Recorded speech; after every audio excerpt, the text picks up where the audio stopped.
Seniors نے ایک party کا اہتمام کیا تھا جو ایک اسٹوڈنٹ کے گھر کے لان میں ہو رہی تھی۔ امریہ آ چکی تھی۔ ویرا نے کہا تھا وہ دیر سے آئے گی، البتہ کارل وہاں پہلے سے موجود تھا۔ پارٹی میں سب نارمل ہی تھا، بس 3 چیزیں ذرا سی ایب نارمل تھیں۔ روئی سے بنی شرٹس جنہیں 3 اسٹوڈنٹس نے پہن رکھا تھا، مختلف نظر آنے کے لیے یا ایونٹ کو یادگار رکھنے کے لیے۔ روئی کی گول گول گیندوں کو سی کر شرٹ کی صورت دی گئی تھی، بقول ان کے اپنی طرز کا ایک مختلف پہناوا۔ بھالو ہی لگ رہے ہیں۔ امریہ اس طرف دیکھنے سے اجتناب کر رہی تھی کہ پھر اس کی ہنسی نہیں رکنی تھی۔ ایک لڑکی اس کے پاس آئی، اسے اپنی لپسٹک پکڑائی۔ اسے تھوڑی دیر کے لیے پکڑو، میں ابھی اپنا پاؤچ کہیں رکھ کر بھول گئی ہوں۔ امریہ نے لپسٹک پکڑی اور جیسے ہی لڑکی گئی اسے کھول کر دیکھا کہ اس کا شیڈ کیسا ہے، لیکن اس میں سے شیڈ کے بجائے آگ کا شعلہ نکلا۔ ٹھیک اسی دوران اس سے ذرا دور شور اٹھا، اس سے آگ کے شعلے نظر آئے، ساتھ چلانے کی آوازیں۔ میزوں پر سجے مشروبات ان پر اچھالے گئے، جنہوں نے روئی سے بنی ٹی شرٹس پہن رکھی تھی اور جن کی شرٹس میں آگ بھڑک اٹھی تھی۔ تینوں بری طرح سے اچھل رہے تھے۔ اچھا خاصا ہنگامہ ہو گیا تھا پارٹی میں۔ آگ بجھا دی گئی تھی، لیکن یہ آگ ان کی شرٹس میں لگائی کس نے؟ اس نے۔ کارل نے امریہ کی طرف اشارہ کیا۔ ہر وقت مذاق کا وقت نہیں ہوتا کارل، امریہ نے بہت سخت انداز سے کہا۔ ماحول بہت سنجیدہ ہو چکا تھا۔ ان تینوں کو فرسٹ ایڈ کے لیے اندر لے جایا گیا۔ ساری پارٹی کا ماحول بدل چکا تھا۔ اس پر کارل کا یہ مذاق؟ یعنی تم نے مذاق میں نہیں، سنجیدگی سے یہ حرکت کی؟ امریہ کی سنجیدگی دیکھ لی آپ نے؟ کارل نے سب سے پوچھا۔ جھوٹ بول رہا ہے یہ، مجھے کیا ضرورت تھی یہ سب کرنے کی؟ امریہ نے دیکھا سینئرز کے موڈ ایک دم سے بدل گئے۔ میں نے خود دیکھا ہے اسے آگ لگاتے، اس کے ہاتھ میں لائٹر بھی ہے۔ کارل مذاق کے موڈ میں قطعی نہیں تھا۔ یہ حرکت صرف تم کر سکتے ہو۔ امریہ بھی مذاق نہیں کر رہی تھی، لیکن اس بار تم نے کی۔ انتہائی فضول حرکت امریہ، بہت فضول۔ کارل خود بھی غصے میں لال ہرا ہو رہا تھا۔ ایسے کام میں نہیں تم کرتے ہو، یہ لائٹر مجھے اس نے پکڑایا، کہہ کر اس نے لڑکی کی تلاش میں آس پاس نظر دوڑائی، لیکن وہ وہاں نہیں تھی۔ کس نے؟ کارل پوچھ رہا تھا۔ ایک لڑکی نے۔ اب وہ یہاں نہیں ہے، وہ یہی ہے، وہ تم ہو، وہ تم ہو۔ امریہ کو تیز آواز سے چلانا پڑا۔ سب جانتے ہیں ایسے کام صرف تم کرتے ہو۔ ٹھیک ہے، میں مانتا ہوں، اسی لیے اس بار تم نے یہ حرکت کی تاکہ سب مجھ پر الزام لگائیں۔ تم نے مجھے تنگ کرنے کے لیے انہیں جلانا چاہا۔ ایسی جان لیوا حرکتیں میں نے کبھی نہیں کی۔ تو تم مجھ پر کیسے الزام لگا سکتے ہو؟ یہاں اور بھی تو لوگ ہیں۔ اس کی آواز اور تیز ہو گئی۔ کیونکہ میں نے خود تمہیں دیکھا ہے اور میرا دعویٰ ہے کچھ اور لوگوں نے بھی تمہیں دیکھا ہوگا۔ جھوٹ، غلط، مجھے تو ہنسی بھی نہیں آ رہی ایسے گھٹیا الزام پر۔ شرمندگی تو ہونی چاہیے نا امریہ۔ کارل اور سنجیدہ ہو گیا۔ جس کسی نے اور مجھے آگ لگاتے دیکھا ہے وہ بتائے۔ امریہ نے سب کے سنجیدہ چہروں کی طرف دیکھ کر پوچھا۔ جو بھی ہو اسے جانے دیں، لیکن امریہ تمہیں ایسا نہیں کرنا چاہیے تھا، پارٹی میزبان نے قدرے تعصب سے کہا۔ امریہ اسے دیکھتی رہ گئی۔ تم میری بے عزتی کر رہے ہو۔ تم کارل کی بات کارل کی نہیں ہے، ان لوگوں کی جان کی ہے۔ مجھے اچھا نہیں لگا تم نے یہ کیا، جب میں نے کچھ کیا ہی نہیں۔ تم دونوں ملے ہوئے ہو۔ میرا خیال ہے ہمیں بات ختم کر دینی چاہیے۔ پارٹی شروع ہونے سے پہلے ہی ختم ہوگی، لیکن ایسی شرارتیں بڑے نقصان کا پیش خیمہ ثابت ہوتی ہیں امریہ۔ سینئر لڑکی سارا نے افسوس سے سر ہلاتے ہوئے کہا۔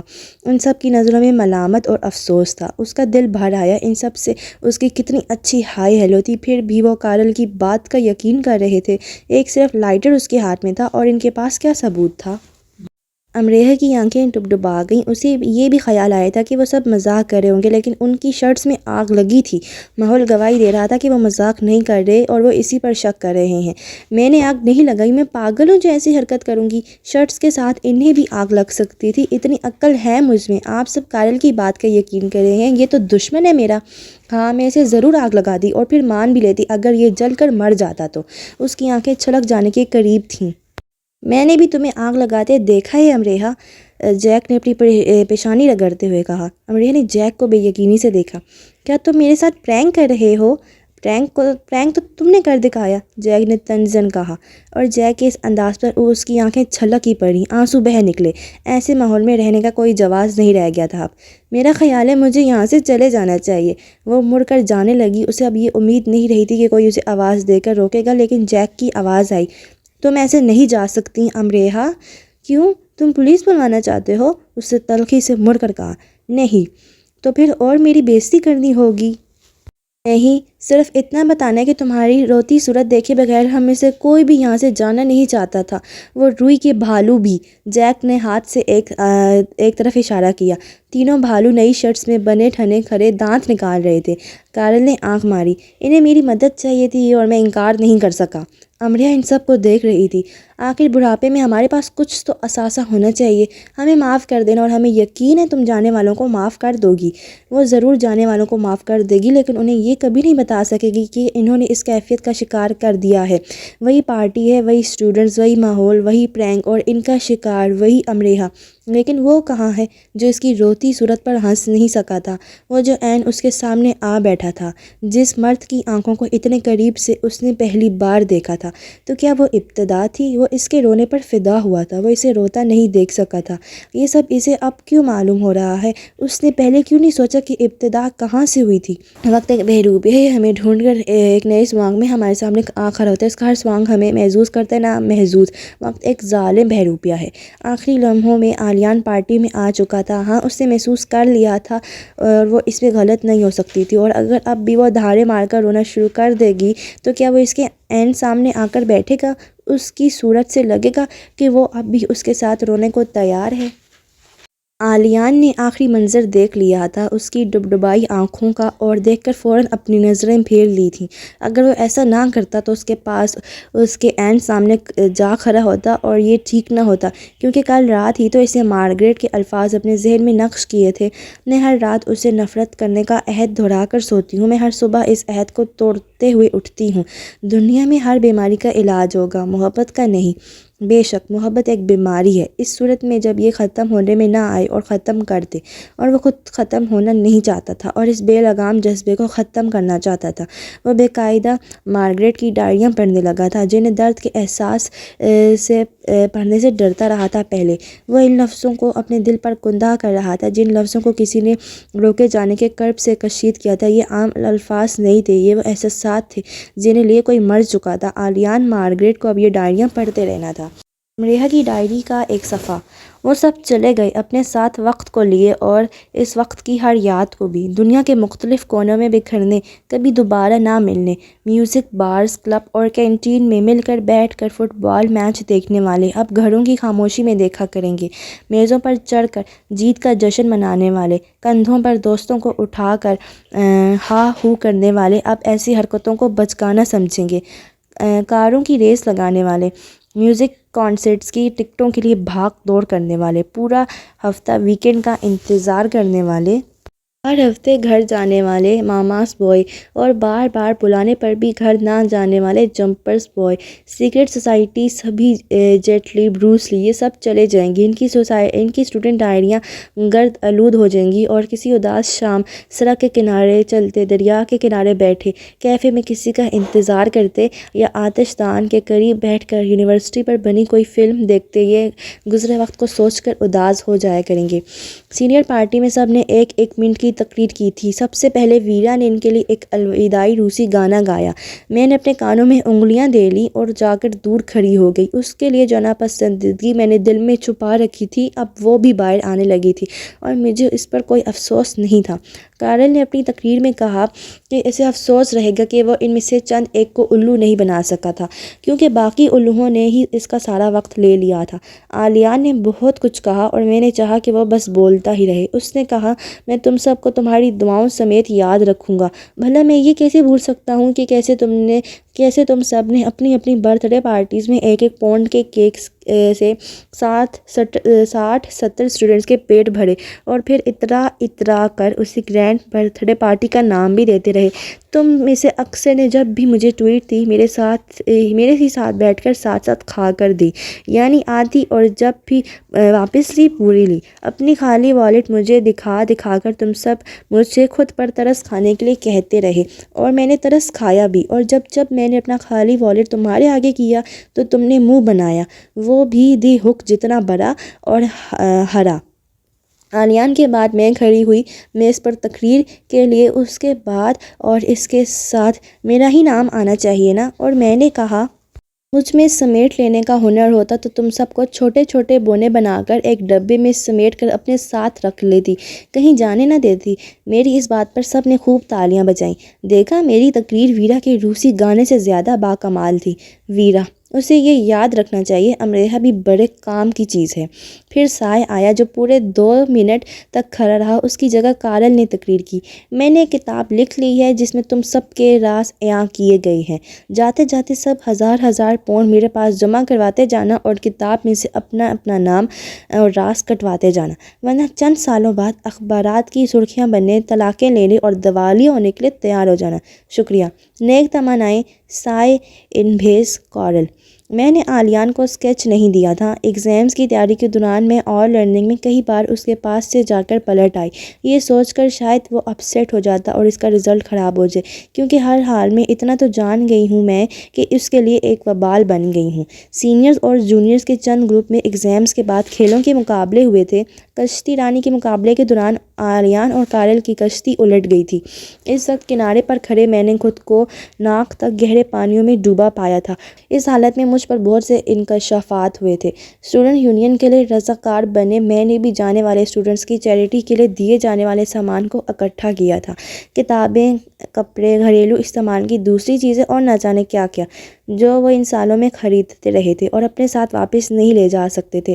اس سامان کو ہم نے نیلام کر دیا تھا۔ اوک ہاؤس سے اکٹھا کیے جانے والا سامان میں سے مجھے ایک ڈائری ملی جس پر سائے کے لیے لکھا تھا، اور کوئی نام نہیں تھا۔ اگلے دن سائے کو دینے سے پہلے میں خود کو اس کی ورگردانی سے روک نہ پائی۔ ڈائری لکھنے والے بہت ہی حساس اسٹوڈنٹ تھے، اس نے خزاں میں گرنے والے پتوں پر بھی آنسو بہائے تھے۔ ڈائری کے آخری صفحات میں نے اپنا نام پڑھا اور اس کے آگے صرف اتنا لکھا تھا، میں نے اسے روتے ہوئے دیکھا، وہ بار بار اپنی آنکھوں کو مسل رہی تھی۔ مانچسٹر سے دور دنیا کے کسی حصے میں رہتے میں کبھی کبھی یہ ضرور سوچوں گا، کیا وہ دونوں ایک ہو گئے؟ ان سطروں نے میرے اندر سناٹا بھر دیا اور میرے وجود نے اندر ہی اندر ساری دنیا سے چھپ کر، خاص کر معاشرے اور روایات سے عالیان کا فرد کیا۔ میری آنکھ میں بہت خوبصورت مناظر قید ہیں۔ میں نے ماضی میں خود کو بہت کم محبت ہوتے پایا ہے، لیکن جب عالیان کے بکھرے بالوں پر پلکوں پر افشاں گرنے لگی، گر کر ٹھہرنے لگی، تو میں نے محبت ہونے کا مطلب جان لیا۔ وہ اچھل رہا تھا، ان کے ساتھ گا رہا تھا، اپنے سر کو جھٹک رہا تھا۔ میں نے اس منظر کو تصور میں جامد کیا اور خود کو اس کی آنکھوں کے قریب کر کے اس کی آنکھوں پر پلکوں پر پھونک ماری اور افشاں کو ہتھیلی میں قید کر لیا، اور پھر اپنی پوروں سے اس کی پلکوں کو چھو کر میں نے وہ افشاں سمیٹ لی۔ میں نے مٹھی بند کر لی۔ میری پشت پر ہزاروں سوال چیخ چگا رہے تھے، وویلا مچا رہے تھے، لیکن میں نے کسی کو نہیں سنا۔ میری مٹھی کو کھول کر میری افشاں چرائے جانے کی ہمت اب کوئی نہیں کر سکے گا۔ وہ ویڈیو بنانے میں مصروف تھا اور میں آنکھ کی پتلیوں سے اس کی تصویریں لینے میں۔ مجھے کچھ خبر نہیں تھی کہ میرے آس پاس کیا ہو رہا ہے، اور مجھے اس سے مطلب بھی نہیں تھا۔ میں اسے چند بار سائیکل سے گرا چکی ہوں۔ میرا خیال ہے یہ صرف اتفاق ہے، لیکن دیکھنے والوں کا ماننا ہے کہ صرف اتفاق تو نہیں۔ میں اس پر وضاحت نہیں دوں گی۔ میں اب وضاحتوں سے بچنا چاہتی ہوں۔ میری کلاس فیلو ٹریسا کا کہنا ہے کہ سوچیں آدھی خوشی نگل لیتی ہیں اور انسان کو پوری خوشی ملتی ہی کہاں ہے کہ وہ آدھی کو بھی کھو دے۔ میں اس پر بھی وضاحت دینا پسند نہیں کروں گی کہ میں ہارڈ راک جانے والے راستے پر خود کو کھڑا کیوں رکھتی ہوں اور ہر رات پیغامات لکھ کر انہیں سنبھال لینا میں نے اپنا معمول کیوں بنا لیا ہے۔ میں سمجھتی ہوں کہ اپنی ذات کا حساب کتاب اگر ہم کسی اور سے نکلواتے ہیں تو ہمیشہ غلط نکلتے ہیں، اور خود ہی حساب کتاب کو کرنے کی اجازت نہیں دی جاتی۔ میں نے اب اجازت لیے بغیر اپنی ذات کے سارے سوالات نکال لیے ہیں اور جوابات میں عالیان کو نکلتے پایا ہے۔ گوشوارہ امریہا بنام عالیان۔ ڈائری کے ان آخری صفحات تک آتے آتے میں نے سوچنا کم کر دیا ہے، کیونکہ اگر میں نے ایسا کرنا شروع کیا تو مجھے اپنی مٹھی کھولنی پڑے گی اور میری افشاں اڑ جائے گی۔ عالیان کی ڈائری کا ایک صفحہ۔ میرے بہت سے ہال میٹس، یونی فیلوز اور دوست جا چکے ہیں، اور ایسا پہلی بار ہوا ہے کہ میں سہم گیا ہوں۔ میرا مانچسٹر، میری دنیا ماما سے آباد ہے، لیکن اس بار مجھے خالی خالی لگنے لگی ہے۔ کیا یہ ان سب کے جانے سے ہوا؟ میں نے خود کو فضول کام کرتے بھی پایا، سڑک پر چلتے بسوں اور کاروں کو گنتے، لوگوں کے چہروں پر نہ جانے کیا تلاشتے اور ان کے چلنے کے انداز اور جوتوں کی بناوٹ پر غور کرتے۔ کبھی کبھی مجھے لگتا ہے میں بے مقصد زندگی گزار رہا ہوں اور عملی طور پر کچھ نہیں کر سکوں گا۔ مجھے خود کو پرجوش کرنے کے لیے مما مہر کو یاد کرنا پڑتا ہے اور مما مارگریٹ کا خیال آتے ہی میں کسی سزا کی کیفیت میں آ جاتا ہوں۔ میرے لیے مسکرانا آسان ہو گیا ہے اور خوش رہنا مشکل۔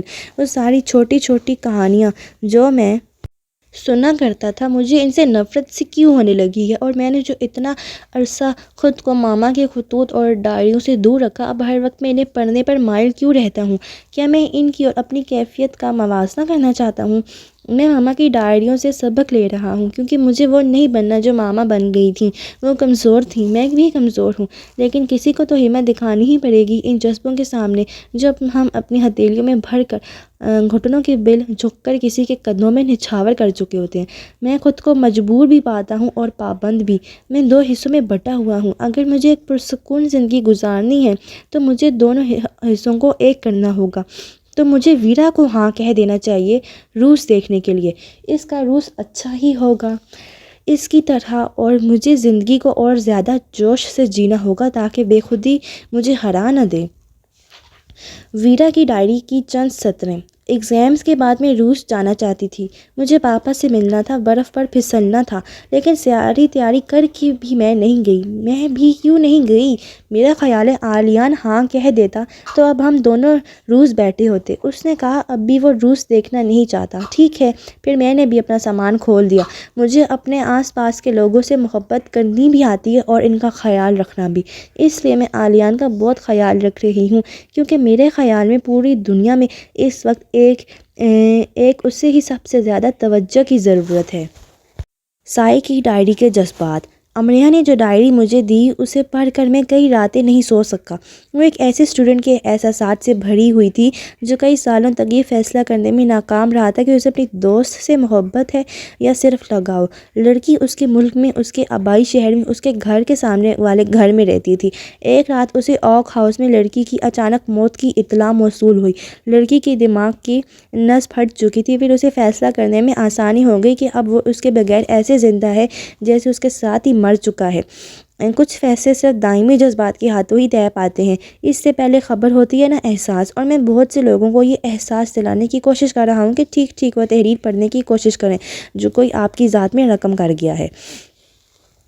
کارل کی ڈائری کے کارلی خیالات۔ کبھی کبھی میرا دل چاہتا ہے میں کارل کا گلا دبا کر اسے ختم کر ڈالوں کہ کیسا بیکار ہے یہ کارل، یعنی کہ وہ جارج میری پوری 11 ٹویٹس لے کر بھاگ گیا، اور جینا جس نے مجھ سے کہا تھا کہ وہ جاتے ہوئے مجھے اپنی کار دے کر جائے گی اگر پروم نائٹ کی متوقع کوئین کا ڈریس یا منہ میں کسی طرح اسے بگاڑ دوں یا اسے پروم نائٹ میں آنے کے قابل ہی نہ چھوڑوں۔ تو میں نے دوسرا کام کر دکھایا اور فوڈ پوائزن سے اسے پروم نائٹ سے دور رکھا، اور جینا اپنا پورا بستر اور کوئین کراؤن سمیٹ کر کار سمیت مجھ سے دور ہو گئی۔ میں نے اس کے گھر کا پتہ ڈائری میں محفوظ کر لیا، اور ایک دن جینا جان جائے گی اچھا ہوتا اگر وہ مجھے کار دے جاتی۔ میں جلد ہی امریکہ جاؤں گا۔ آج کل میں کافی مصروف ہوں۔ ویلکم ویک کے لیے اس بار میں نے کچھ ایسے مصنوعی کیڑے دریافت کیے ہیں جو کھال کے ساتھ چپک کر کھال کو نیلا کر دیتے ہیں۔ یہ وہی کیڑے ہیں جنہیں دیکھتے ہی لڑکیاں اچھلنے اور پھدکنے لگتی ہیں، اور اس بار میں نے پین میں پہلے سے زیادہ طاقتور بیٹری فکس کی ہے، صرف اتنی طاقتور کہ جب تجربے کے طور پر میں نے شاویز کو اسے چھوا تو وہ اچھل کر دور جا گرا، اور اس نے اقرار کیا کہ اس کی آنکھوں کے سامنے اندھیرا چھا گیا۔ کچھ اور بھی آلات ہیں لیکن ابھی میں ان پر کام کر رہا ہوں۔ فریشرز، آخر تم کب آؤ گے؟ تمہارا کارل، نیک تمنائیں۔ آسک می کی شرٹ پہنے اور آسک می کا بورڈ پکڑے۔ وہ کافی خوش سی تھی۔ وہ اپنے بورڈ لے کر سب سے پہلے آلیان کے پاس گئی تھی۔ پوچھو، مجھ سے کیا پوچھنا ہے؟ جس وقت میں تمہارے پاس آئی تھی اس وقت تم نے کافی کے 1000-2000 کپ پی رکھے تھے۔ وہ تو میں حوصلہ مند تھی جو تمہارے انداز اور لب و لہجے پر رونے لگی تھی۔ ویسے مجھے یہ بات بعد میں ڈیرک نے بتائی تھی کہ لڑکیاں جان بوجھ کر بار بار آ کر تمہیں تنگ کر رہی تھیں، اور حیرت ہوئی یہ سن کر کہ ایسی لڑکیوں کے سر پر تم نے آسک می کا بورڈ کیوں نہیں دے مارا۔ شاید ان سب کا غصہ تم نے مجھ پر نکال دیا تھا، کیا تمہیں ذرا سا بھی ترس نہیں آیا تھا مجھ پر؟ اچھا ایسا کرو کہ میرے ساتھ کھڑے ہو جاؤ، میں تمہیں بتاتی ہوں کہ جب مجھ جیسی ڈری سہمی اور بیچاری سی لڑکی آتی ہے تو اسے کیسے ڈیل کیا جاتا ہے، اور اگر اسے اس جگہ تک چھوڑ آیا جائے جہاں جانے کے بارے میں وہ پوچھ رہی ہو تو ہماری عظمت اور شان میں کمی نہیں آ جاتی۔ ویسے آج بھی کافی ہی پی کر نکلے ہو نا؟ ٹھیک ہے آج تو ضروری تھا، ضرورت بھی کیا ہے سب سے نرم خوئی سے بات کرنے کی۔ وہ اس کے ساتھ کھڑی بولتی ہی جا رہی تھی۔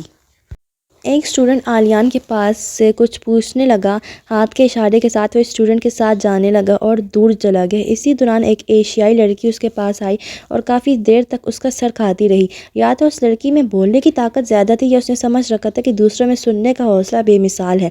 وہ کافی تفصیل سے اسے یہ بتانے لگی کہ کن خطرناک مراحل سے گزر کر اس کا داخلہ یونی میں ہوا ہے، کیونکہ اس کے دادا مان ہی نہیں رہے تھے۔ ایک دوسری لڑکی آئی اور کھڑے کھڑے یونیورسٹی کے بارے میں سب جان لینا چاہا، حتیٰ کہ اس نے یہ سوال بھی پوچھ لیا کہ اسٹوڈنٹ یونین کے صدر کا انتخاب کن مراحل سے گزر کر کیا جاتا ہے اور محصول کن مراحل سے گزر کے۔ اور کچھ کا خیال تھا کہ آسک می سب بتا سکتے ہیں، یہ بھی کہ آکسفورڈ سے بس کہاں کہاں لے جاتی ہے، اور یہ بھی کینٹین میں برگر کتنے کا ہے اور کافی کتنے کی۔ ایک نے یہ بھی پوچھ لیا کہ اس کی دوست ڈمی کہاں ہوگی اس وقت یونی میں۔ کسی کا سوال صرف اتنا سا تھا کہ کس طرح کی ڈریسنگ کر کے آنے سے وہ یونی میں جلد مشہور ہو جائے گی۔ تو 1 سال پہلے عالیہ نے اس کے ساتھ بالکل ٹھیک کیا تھا، کیونکہ ہر برداشت کی ایک بالآخر حد ہوتی ہے۔ تو جس مقام سے وہ گزرا ہے اس مقام سے وہ گزرے گی تو جان پائے گی کہ حقیقتاً ہوتا کیا ہے اور پھر محسوسات کیا ہو جاتے ہیں۔ جیسمین یہ تمہاری گردن پر کیا ہے؟ گہری سرخ بالوں والی لڑکی نے چلانے میں کنجوسی برتی نہ احتیاط۔ دونوں امریہ سے ذرا دور تھیں۔ جیسمین نے تڑپ کر سرخ بالوں والی لڑکی کی طرف دیکھا۔ کیا ہے میری گردن پر؟ او مائے تمہاری گردن تو نیلی پڑ گئی ہے، یہ چھوٹا سا کیڑا یہ تو زہریلا لگتا ہے۔ اف یہ تو تمہاری گردن سے اتر ہی نہیں رہا، اور یقیناً اس نے اپنی ڈنک تمہارے گردن میں گاڑ رکھا ہے، زہر پھیل رہا ہے تمہاری گردن میں۔ یہ سن کر جیسمین نے چلانے میں اپنی دوست کو بھی پیچھے چھوڑ دیا۔ ان دونوں کے تاثرات دیکھ کر نہ چاہتے ہوئے بھی امریہ کی ہنسی نکل گئی۔ ان سب میں یہ خاموش معاہدہ طے تھا کہ کارل کے بارے میں کوئی اپنی زبان نہیں کھولے گا۔ سینئر یو ٹائپ لڑکا آیا اور اس کے سر کے بال زمین پر گول گول پنکھے کی طرح گھومنے لگا۔ اس نے ہاتھوں، کانوں، ناک، بھنویں، زبان اور گلے میں زیورات کے کئی اقسام پہن رکھی تھیں۔ قریب ہو جوار والوں کو ہوا دینے سے جب وہ فارغ ہو چکا تو آسک می امریہ کے پاس آیا۔ ہائے میں فیفی ہوں۔ اچھی بات ہے میں می ہوں۔ امریہ اس کے زیورات دیکھ رہی تھی۔ مجھے ڈین سے ملنا ہے۔ کیا انہیں تم سے ملنا ہے؟ میرا مطلب ڈین سے ہی کیوں؟ ایسے ہی سوچ رہا ہوں کہ پہلے ذرا بڑے لوگوں سے شروعات کرتا ہوں۔ کس چیز کی شروعات؟ ملنے کی۔ کیوں کیا تم نے اپنے زیورات میں سے کچھ عنایت کرنے کا ارادہ رکھتے ہو؟ ویسے وہ زیورات نہیں پہنتے۔ تمہیں کسی نے نہیں بتایا تو میں بتا دوں کہ تمہاری حصے مزاح انتہائی بکواس ہے۔ وہ غصہ ہو گیا۔ شکریہ بتانے کے لیے، تمہیں غصہ کرنے کی ضرورت نہیں، ایسے تمہارے زیورات ٹوٹ کر جھڑ سکتے ہیں۔ آؤ میرے ساتھ، ڈین بھی تمہارے ہی انتظار میں ہوں گے۔ میں چند اور اسٹوڈنٹس کو بھی ان سے ملوا چکی ہوں۔ ویلکم ویک پر تو وہ خاص فریشر سے ملتے ہیں۔ اسے لے کر وہ ڈین یعنی کارل کے پاس آئی۔ کارل یہ ڈین سے ملنا چاہتے ہیں۔ کارل نے سر ہلا دیا۔ ٹھیک ہے آئیے جناب۔ جائیے جناب۔ امریہ زیر لب ہنسی سے یقین تھا کہ اب وہ سر کے بل گھومنا چھوڑ دے گا یا ڈین سے ملنے کا خیال اس سر سے نکال دے گا۔ دو میں سے ایک کام ضرور ہوگا۔ اس بار فریشر میں نمونوں کی بھرمار تھی۔ جیسے ایک لڑکی کو دیکھ کر کچھ ایسا لگ رہا تھا جیسے پیرس فیشن ویک کے ریمپ سے چلتی سیدھا یونیورسٹی آ گئی، اور ایک نے کانوں میں اتنے بڑے بندے اور کلائیوں میں ایسے کرے پہن رکھے تھے کہ گمان ہوتا تھا کہ کرتب سازوں کے آلات فن چرا لانے کا شغل رکھتی ہو۔ اور چند فریشرز کو دیکھ کر امریہ کی سمجھ میں نہیں آیا کہ وہ ثابت کیا کرنا چاہ رہے ہیں کہ دنیا ایک جنگل ہے اور ہم اس کے باسی، یا یہ کہ بہت رہ لیا اس قدیم سی دنیا میں، چلو اب کسی اور سیارے کی طرف نکلیں، یا شاید یہ ثابت کرنا چاہ رہے تھے کہ میں انسان بنے رہنے سے تھک گیا ہوں، جب سے پیدا ہوا ہوں انسان ہی ہوں، اب مجھے کوئی اور مخلوق ہونے کا بھی شرف حاصل کرنا چاہیے۔ ڈیرک آیا اس کے پاس۔ میری جگہ کھڑی ہو کیسا لگ رہا ہے؟ کہہ کر دانت نکالے۔ کچھ بتا نہیں سکتی تھی، کاش میری بھی ناک لمبی ہوتی تو میں اپنے احساسات جان پاتی۔ ہا ہا ہا، جس طرح تو میری ناک کو گھوٹ رہی تھی، میں نے اس رات سنجیدگی سے ناک کی سرجری کروانے کے بارے میں سوچا تھا۔ پھر سوچنا ترک کیوں کر دیا؟ اس نے دانت نکالے۔ اسے ایک چاکلیٹ ٹویٹ دے کر تھوڑی گپ شپ لگا کر وہ چلا گیا۔ ویلکم ویک کا آخری دن تھا۔ معمول سے زیادہ اسٹوڈنٹس کا رش تھا کہ انتہائی ہائی فائی ڈریسنگ میں آنکھوں پر چشمہ لگائے کسی مشہور اور معروف ہیئر اسٹائلسٹ سے بال بنوائے ایک لڑکا اسٹار ڈم کی دھول اڑاتے 4 عدد کالے پینٹ کوٹ اور چشمے چرائے گارڈز کے لڑکے میں یونی کے اندر آیا۔ اس کے آگے پیچھے فوٹوگرافرز کا ہجوم تھا جو دھڑا دھڑ اس کی تصویریں بنا رہا تھا۔ امریہ منہ کھولے دیکھتی رہ گئی۔ وہ دیکھ رہی تھی کہ کیا وہ اتنا ہی خوبصورت ہے؟ ہمیشہ سے اگر گارڈز اور فوٹوگرافرز اس کے گرد نہ بھی ہوتے تو بھی وہ ہجوم کو روک لینے کا کمال رکھتا تھا۔ اس کا فیورٹ سپر اسٹار اس سے کچھ ہی فاصلے پر تھا۔ کیا یہ سچ تھا؟ فریشرز جہاں کھڑے تھے وہیں کھڑے رہ گئے، خاص کر افریقی، ایشیائی، چھوٹے اور ترقی پذیر ممالکوں کے اسٹوڈنٹس اس خوبصورت اور مشہور انسان کو گردنیں اٹھا اٹھا کر دیکھنے لگے جس کی تصویریں کھینچنے کے لیے فوٹوگرافرز مڑے جا رہے تھے اور ان کے پیچھے مائک ہاتھ میں لیے ٹی وی چینلز کے رپورٹرز لائیو کوریج کر رہے تھے۔ مسٹر جین نے مانچسٹر یونیورسٹی میں پڑھنے کا فیصلہ کیا ہے۔ یہ ایک دانش مندانہ فیصلہ ہے، لیکن میں تھوڑا تشویش میں مبتلا ہوں کہ کیا یونیورسٹی انتظامیہ ان کے لاکھوں فینس کو یونیورسٹی تک آنے سے روک سکے گی؟ مجھے خدشہ ہے کہ وہ ایسا نہیں کر سکے گی۔ مائک ہاتھ میں لیے T V reporter Pune tell کو ہلا ہلا کر تیز تیز بول رہی تھی۔ پینٹ کی ایک جیب میں ہاتھ ڈال کر وہ کھڑا ہو گیا اور یونی کو سر اٹھا کر دیکھنے لگا، اور ایسے کرتے اس نے گردن کو ایسا خم دیا کہ امریہ سانس لینا بھول گئی۔ امریہ سانس لینا بھول گئی کا کیا مطلب؟ امریہ بھی سالار بن گئی، اور کیا امریہ کے سامنے بھی امامہ کھڑی ہے؟ چلے جاننے کے لیے آگے سنیے۔ اپنے سارے ضروری کام چھوڑ کر فریشرز احتماق سے مسٹر جین کو دیکھ رہے تھے۔ یہ ضرور کوئی فلم سٹار ہے، یا شاہی خاندان کا فرد، یا کسی بڑے لیکن غیر معروف ملک کا متوقع شہزادہ، کوئی فٹ بالر، سنگر جسے فی الحال وہ نہیں جانتے۔ وہ نہیں جانتے۔ فریشرز سے مزید وقت ضائع کرنا فضول سمجھا اور پاگلوں کی طرح معروف مسٹر جین کی موبائل سے تصویریں اور ویڈیو بنانے لگے تاکہ اپنے ملکوں کے مقامی اخبارات کو دے سکیں، سوشل میڈیا پر وائرل کر سکیں۔ اسی دوران لڑکیوں کا ٹولہ چلاتا ہوا اس کی طرف لپکا۔ گارڈز نے لڑکیوں کو دور سے ہی روک لیا۔ آنے دیں انہیں، اس نے ہاتھ سے اشارہ کیا۔ لڑکیوں نے خوشی سے بے ہوش ہونے سے پہلے اپنے اپنے ہاتھ آٹوگراف کے لیے آگے کی، اور لڑکے لڑکیاں بھی آنے لگے اور گارڈز کا حلقہ توڑنے کی کوشش کرنے لگے۔ اب تو کوئی شک ہی نہیں رہ گیا تھا۔ فریشرز بھی آگے بڑھے۔ وہ بے چینی اور جوش کا شکار تھے۔ کوئی ابہام نہیں رہ گیا تھا۔ وہ خوش ہیں کہ کوئی سٹار ان کی یونی میں ان کے ساتھ پڑھے گا، وہ بھی ان کے ساتھ فریشر ہے۔ ان کے فینس نے ان پر ہلہ بول دیا ہے۔ ایسے ماحول میں یہ صرف پڑھ نہیں سکیں گے یا پڑھنے نہیں دیں گے، لیکن یہ قابل تعریف ہے کہ مسٹر جین نے اتنی کامیابیاں سمیٹ لینے کے بعد بھی پڑھنے کا فیصلہ کیا۔ پونی ٹیل والی کی تیز آواز میں رپورٹنگ جاری تھی۔ اس کی آواز اتنی تیز تھی کہ فریشرز کا آدھا مجمع اسے سن سکتا تھا۔ اسی کی طرح کی دوسری رپورٹر دوسری طرف خری تیز آواز میں رپورٹنگ کر رہی تھی۔ ویلکم ویک کے اس آخری دن پہ یہ سب آنن فانن ہوا۔ وہ آیا اور چھا گیا۔ چند منٹ لگی اور فریشرز اس کے گرد گھیرا بنا کر کھڑے ہو گئے، اور جو ادھر ادھر تھے وہ بھی اسی کی طرف دیکھنے لگے کہ کون آیا ہے۔ سب کے موبائل والے ہاتھ بلند ہو گئے۔ وہ سب دیوانہ وار اس کی طرف لپک رہے تھے۔ اور پھر اس گھیرے کے اندر ایک بورڈ بلند ہوا جس کے ایک طرف لکھا تھا welcome freshers, we are your seniors, thank you for the attention, اور بورڈ کی دوسری طرف لکھا تھا یو آر آسم فولز۔ نئے آنے والے ہونکوں کی طرف بورڈ پڑھتے رہ گئے اور پھر ان بلند باغ کہکوں کو سننے لگے جو مسٹر جین، اس کے گارڈز، فوٹوگرافرز اور ان کے فینس ان کی طرف اشارے کر کے لگا رہے تھے۔ خفت ان کے چہروں پر لکھی تھی۔ سینئرز نے انہیں آتے ہی دھر لیا تھا، انہیں بتا دیا تھا ذرا بچ کے، ہمیں بچے نہ سمجھنا۔ جب فینس آلیان سے آٹوگراف لے رہے تھے تو وہ بھی فوراً اس کے پاس گئی تھی اور ایک سادہ کاغذ اس کے سامنے کیا تھا۔ اس پر اپنا نام لکھ دو، امریہ نے اس کے سامنے کھڑے ہو کر بہت خوش ہوتے ہوئے کہا۔ کیمروں کے فیک فلیشز ان دونوں پر پڑ رہے تھے۔ وہ اس انسان کے سامنے کھڑی تھی جو پوری یونی کی توجہ کا مرکز بنا ہوا تھا۔ آلیان نے کاغذ پر ایسے ہی لکیریں کھینچ دیں۔ مجھے تمہارا نام چاہیے، لکیریں نہیں، اس نے اردو میں کہا۔ ناچار اس نے اپنا نام لکھ دیا اور وہ گارڈ بنے کارل کو دھکا دے کر حلقے سے باہر نکل آئی اور رپورٹنگ کرتی ویرا کے قریب سے گزرتی خود کو ہجوم سے دور لے گئی۔ اس کا خیال تھا کہ ایک مارکا کر آئی ہے، وہ اس کا نام لکھوا لائی ہے، اور اس سے پہلے جب اس نے بے نیازی سے اپنی فینس کو دیکھا تھا تو امریہ دنگ رہ گئی تھی۔ کیا وہ ایسے ہی ہر فن مولا ہے؟ اس میں کتنی ادائیں ہیں کہ ختم ہونے میں آتی نہیں، نہ گنتی میں۔ جب وہ اس کا نام لکھوا لے گئی تو عالیان کو لگا وہ اس کا مذاق اڑا گئی ہے، اور اب اسے یہ زیادہ شدت سے لگنے لگا کہ وہ اس کا کھلونا ہے۔ جب جی چاہا کھیل لیا، ورنہ توڑ دیا، اور پھر جوڑنے کے لیے آ گئے۔ انہوں نے نئے آنے والوں کو الو بنایا۔ اب وہ سب ہنس رہے تھے، یہ عالیان کا ظاہر تھا، لیکن اندر سے وہ خاموش تھا۔ وہ سوچ رہا تھا ایک مذاق تو اس کے ساتھ بھی ہوا جو اتنا عملی تھا کہ اسے ہی بے عمل کر ڈالا تھا۔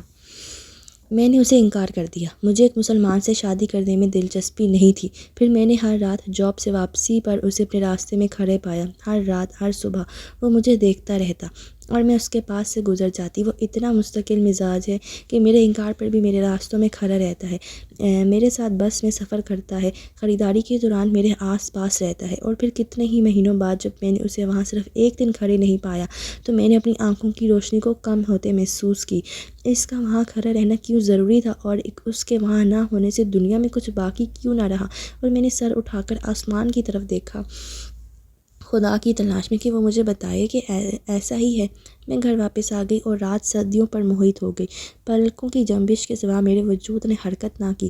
مجھے اس سے محبت نہیں ہو گئی تھی، لیکن وہ میرے لیے ضروری ہو گیا تھا۔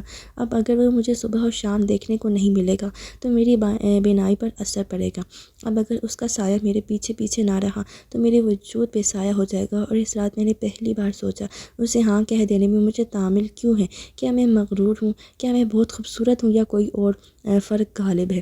لیکن دو انسانوں کی پہلی شناخت تو انسان ہوتا ہے نا۔ اس رات صرف پلکوں کی جنبش پر اختیار نہ رکھتے ہوئے میں نے یہ فلسفہ گھڑا۔ یہ میری اپنی قابلیت تھی یا اس شخص کی قوت کہ میں نے ایسا فلسفہ خود کو سکھا دیا؟ یا وہ الزام ٹھیک ہے جو ایک جذبے پر لگایا جاتا ہے کہ محبت سب جائز کروا لیتی ہے؟ میں نے ولید کو خود پر جائز ہوتے دیکھا۔ میں نے یہ خود سے نہیں، بس یہ ہو گیا۔ محبت دنیا میں سب سے بے اختیار جذبہ ہے، اور یہی اس کی سب سے بڑی خرابی ہے۔ عالیہ نے مارگریٹ کی ڈائری کو دکھ اور طیش سے بند کر دیا اور گہرے گہرے سانس لینے لگا۔ کتنا مشکل تھا مارگریٹ کے لکھے کو پڑھنا، جو اس پر گزر گیا تھا اس سے پھر سے گزرنا، اور اپنی زندگی کو خوفناک حد تک مارگریٹ کی زندگی سے مماثل پانا۔ عالیہ نے کئی بار امریہ کو اپنے راستوں میں کھڑا دیکھا تھا۔ وہ ایسے ظاہر کرتا جیسے اسے دیکھا ہی نہیں۔ اسے یقین تھا کہ اس شخص اور اس امریہ میں ایک جیسی خامیاں اور خوبیاں ہیں، پہلے جکڑ لینا، پھر جھٹک دینا، پہلے ہنسانا، پھر رلانا، پہلے اپنے ساتھ زندہ رکھنا، پھر اپنے بغیر مردہ کر جانا۔ یہ لوگ ایک جیسے ہوتے ہیں۔ برباد کر دینے والے لوگوں کی رمزیں ایک جیسی ہوتی ہیں۔ یہ سراب ہوتے ہیں کہ پیچھے بھاگو، انہیں پالو، اور پھر یہ دلدل بن جاتے ہیں۔ ان میں دھنس کر دم توڑ دیا جائے، یہ یہی چاہتے ہیں۔ تو مارگریٹ کی زندگی میں آنے والا شخص اور اس کی زندگی میں آنے والی لڑکی دونوں ایک جیسے ہیں۔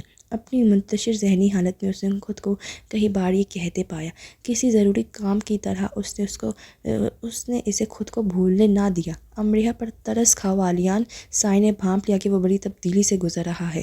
سائے، تمہیں ہر وقت اس کا وکیل بنے رہنے کا شوق کیوں ہے؟ تم غلطی پر ہو، وکیل میں تمہارا ہوں۔ خود کو دیکھو عالیان بیٹی، تم کس کو دھوکہ دے رہے ہو؟ دھوکے سے ہی تو نکل آیا ہوں۔ یہ سال بھی گزر جائے گا، وہ چلی جائے گی تو چلی جائے۔ جب چلی جائے گی تب بھی اتنی آسانی سے کہہ سکو گے؟ بالکل۔ دیکھو، وہ ایک مختلف ماحول سے آئی ہے۔ مارگریٹ کا شوہر بھی مختلف معاشرے سے آیا تھا۔ سب خود غرض اور بے حس لوگ ایک جیسے ماحول اور معاشرے سے آتے ہیں۔ اس کے خیالات کتنے واضح ہو گئے تھے۔ وہ بے حس نہیں ہے۔ ٹھیک ہے، تو پھر میں ہوں۔ تمہیں اس پر اتنا غصہ ہے؟ یاد رکھنا، غصہ اپنوں پر ہی ہوتا ہے۔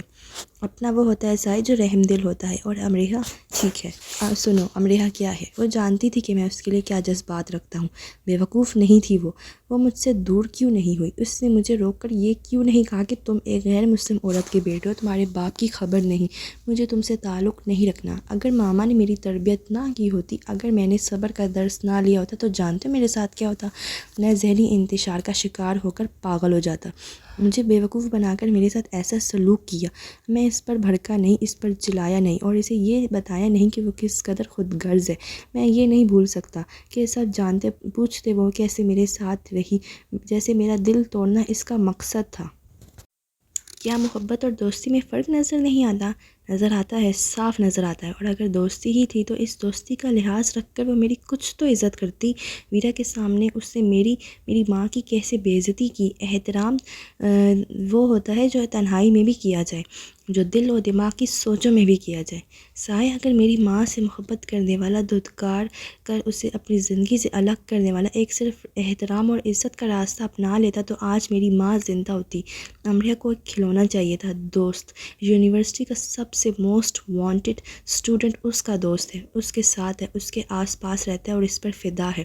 بس یہی حیثیت تھی اس کے نزدیک میری۔ وہ آج بھی میرے پاس آتی ہے کہ میں پھر سے اس کا دوست بن جاؤں۔ جب تک اسے ثبوت نہیں مل گیا اس نے مجھے لامذہب سمجھا۔ مجھے لے کر وہ ایک فارم بھرتی رہی اور خانوں میں ٹک کراس لگاتی رہی۔ اتنی ہمت تو میری ماں نے بھی نہیں کی۔ سائے دو انسانوں میں پہلی اور ضروری مشترک تو اس نے بھی ڈھونڈ نکالی تھی۔ میں کس بلندی سے زمین بوس ہوا تھا تم نہیں سمجھ سکتے، کیونکہ تمہاری ماں مارگریٹ نہیں رہی اور تمہارا باپ تمہیں چھوڑ نہیں گیا۔ سائے کو دکھ ہوا، اسے سے اٹ آل نہیں ہونا چاہیے تھا۔ ایسے دکھ سن کر وہ کیسے سکون سے سو پایا کرے گا۔ عالیان کی آنکھوں میں نمی تھی اور وہ نمو سے اپنی جڑیں کسی سوکھے شجر کی طرح کٹوا چکا تھا۔ میں کئی حصوں میں بٹا ہوا ہوں، مجھے خود کو اکٹھا کر لینے دو، فیصلہ کر لینے دو مجھے۔ فیصلہ دماغ سے کرنے جا رہے ہو؟ سائے نے نرمی سے پوچھا۔ نہیں، تجربات سے، اپنی ماں کے۔